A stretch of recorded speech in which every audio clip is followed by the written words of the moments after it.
Bumuo ng tracker team ang National Bureau of Investigation matapos magpalabas ng arrest warrant ang korte laban sa mga sangkot sa illegal detention at pambubugbog kay Vong Navarro.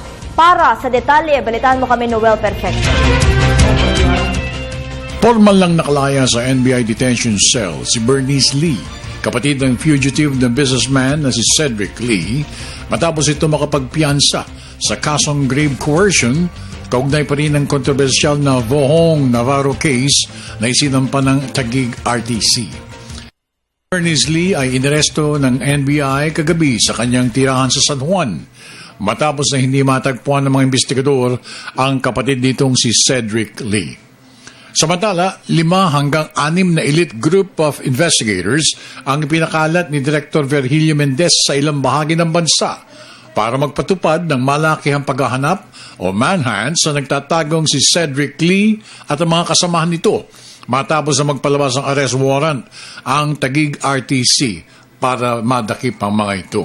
Ayon kay NCR Regional Director Elfren Meneses, kabilang sa mga pinaghahanap ng mga otoridad sa kanayunan at iba pang posibleng pinagtataguan ng mga ito ay sina Dennis Cornejo, Zimmer Ras, Ferdinand Guerrero at Jed Fernandez sa kasong serious illegal detention. We have already sent about 5 teams around the country, especially with those with exiting ports such as Davao, Cebu, because of mga information he might be leaving the country.